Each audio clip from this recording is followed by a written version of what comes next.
اس لیے پاکستان کی پوری جیت پچھلے حصے میں۔ تجھ سے بڑا بغیرت نہیں، مجھ سے بڑا ڈرپوک کوئی نہیں، تجھ سے بڑا دنیا میں ذلیل نہیں، مجھ سے بڑا ڈرپوک کوئی نہیں کہ تجھے میں بغیرت نہیں کہتا۔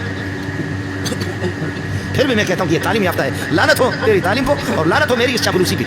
اور جن کی زبان پہ وہ قرآن آتا نہیں ہے تو نور کی ضد ظلمت تاریکی تاریکی، اس لیے روشن خیال ہم ہے، تمہارا باپ بھی نہیں ہے، اس لیے روشن خیال ہم ہے۔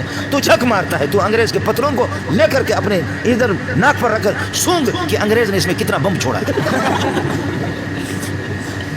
تو انگریز کے پتھروں کو لے کر کے مجھے معاف کریں آپ حضرات، مفتی فاروق صاحب کو مجھے بلانا نہیں چاہیے تھا، سمجھے؟ ہم اپنے علاقے میں ہم بلوچ لوگ ادھر ہی صحیح ہے، جب وہ بلایا تو اب سنو، یہ آپ کا یہ ہے۔ دوسرا آپ کے ملک کا وزیر قانون ہے انا تینا کوئی سر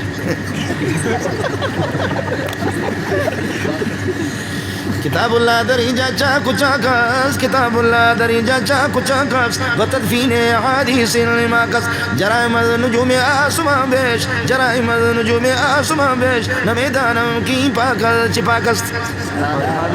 کتاب اللہ کے ٹکڑے ٹکڑے گدھوں کی زبانوں پہ کتاب اللہ آ بھی نہیں رہا۔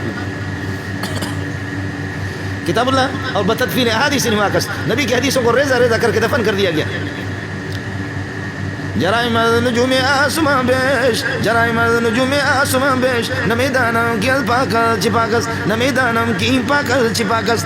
جرائم چوری، ڈکیتی، قتل و غارت، بے حیائی، بے شرمی، بدکاری، شراب نوشی، ذلت، انگریز کا پٹھو، ساری بے غیرتیاں یہاں تم نافذ کر رہے ہو۔ میں نہیں سمجھتا تمہارا پاکستان کس چیز سے پاک ہے۔ پاکستان کا معنی پاک، بے حیائی سے پاک نہیں، قتل و غارت سے پاک نہیں، مظلوموں کو اللہ کو دبانے سے پاک نہیں، مظلوموں کو قتل کرنے سے پاک نہیں ہے۔ یہ پاکستان تمہارے کس چیز سے پاک ہے؟ آپ کو بات سمجھ میں آ گئی؟ جرائم نجوم آسمان بیش، جرائم نجوم آسمان بیش۔ ہندو کا مذہب، اس کا قانون اس کے ملک میں نافذ ہے۔ یورپی امریکہ کا قانون خود عیسائی وہاں نافذ ہے، یہودیوں کا قانون خود اس کے ملک میں نافذ ہے۔ میں ایسا بدبخت ہوں کہ قرآن رو رہا ہے، قرآن رو رہا ہے کہ پاکستان میں مجھے کہیں اسمبلیوں میں، مارکیٹوں میں، کاروباروں میں، عدالتوں میں مجھے کہیں جگہ نہیں ملی، کہیں جگہ نہیں مل رہی ہے۔ نابینا حافظ صاحب، وہ بھی بینا نہیں، وہ بھی یتیم اور نابینا، میں بھاگ بھاگ کر کے نابینا کے سینے میں آ چکا ہوں۔ اس لیے میرے بھائی جو یہاں آئے ہیں، میری ماؤں کو بھی بتاؤ، میری بہنوں کو بھی بتاؤ، ایک جملہ کہہ دیتا ہوں، نالائق قسم کا آدمی ہوں۔ میرے بھائی کا حکم تھا، فاروق صاحب کا، بس میں آ گیا۔ مفتی فاروق صاحب، ہم چھوٹے لوگ ہیں، یہ بڑے لوگ ہیں، ان کی بڑی محنت ہے، ان کے طلباء پڑھنے پڑھانے والے لوگ ہیں۔ میرے لیے آپ سے ہاتھ جوڑ کر کے کہوں گا، میرے لیے اتنی دعا کر دینا کہ اللہ پاک طلباء کی جوتیوں میں میرے روح نکال دے، بس اتنی سی بات، سمجھے؟ اتنی سی بات۔ کاش کہ آج پیر مہر علی رحمۃ اللہ علیہ زندہ ہوتے، مولوی منظور نالائق بیان کرتا تو شاید وہ تصدیق کرتے میری، اور وہ آپ کو بتا دیتے۔ اس لیے قرآن کے ساتھ اپنا تعلق قائم کرو۔ جن کے زبانوں پہ قرآن نہیں، جن کے نگاہوں کے سامنے قرآن نہیں، جن کے کانوں میں قرآن کی آواز گونجتی نہیں ہے، جن کے گھروں میں قرآن نہیں ہے، وہ ماتم کرے۔ ان جیسا بدبخت کائنات میں کوئی نہیں ہے، ان جیسا منحوس کوئی کائنات میں نہیں۔ ان کو کسی اپنے بزرگوں میں سے، اپنے والدین میں سے، عزیز و اقارب میں سے کسی کے بددعا لگ گئی ہے، اور اس کا میں بھی ڈرتا ہوں، میں بھی ڈرتا ہوں، نالائق قسم کا ہوں، اور کچھ نہیں ہے۔ میرے پاس ہزاروں طلباء ہوتے ہیں، لیکن آخر طلباء سے صرف یہ کہتا ہوں، آخر طلباء سے وہ بھی روتے ہیں، اور میں بھی طلباء سے کہتا ہوں کہ صرف قیامت کے دن اتنی گواہی دے دینا کہ ہمارا نالائق استاد مولوی منظور مسلمان تھا، بس اتنی گواہی دے دینا طلباء سے۔ محلے والے، کوئی ہے محلے والا؟ ہے کوئی محلے والا؟ کوئی محلے والا ہے؟ ہاتھ کھڑا کریں۔ محلے والے الحمدللہ، دونوں تینوں بہت ہے محلے والے۔ محلے والوں کمزوریاں ہیں، مان لیا، کوتاہیاں ہیں، مان لیا۔ آج کا مولوی پہلے والا مولوی نہیں ہے۔ مفتی فاروق کو اور مولوی منظور کو ابو بکر عمر کے ساتھ نہ تولو۔ ہمیں اگر ان کے ساتھ آپ تولیں گے نا، ابو بکر کے جوتے کے خاک پہ، عمر کے جوتے کے خاک پہ، عثمان علی کے جوتے کے خاک پہ اگر ہمیں تولیں گے، میرے جیسے، مولوی منظور جیسے، علماء دیوبند جیسے، شافعی، مالکی، حنبلی، حنفی، بریلوی، اہل حدیث، باقی کچھ کا نام نہیں لیتا ہوں، آپ سمجھ رہے ہیں؟ کچھ تو سمجھ رہے، بس آپ سمجھ رہے؟ دیوبندی، بریلوی، جماعت اسلامی، اہل حدیث، شافعی، مالک، حنبلی، حنفی، جتنے بھی ہیں، یہ سارے کے سارے جمع ہو جائیں، ابو بکر کے خاک پا تک نہیں پہنچ سکتے، سمجھے؟ مولوی منظور اور مفتی فاروق جیسے کروڑوں جمع ہو جائیں، ابو بکر کے خاک پاک کے برابر نہیں۔ لیکن تم جو قالوا اللہ، تیرے جیسے کروڑوں کو مفتی فاروق پہ قربان کرو، تیرے جیسے، جب تک تیرے منہ پہ قل واللہ بھی نہیں آ رہا تو اس قابل ہے کہ تیرے منہ پہ تماچا رسید کیا جائے، تو اس قابل نہیں اس ملک میں رہنے کا۔ تو کیسے اس طریقہ پر یہ ہے کہ مسلمانوں کو بے وقوف بنا کر کے، اور پھر سنو،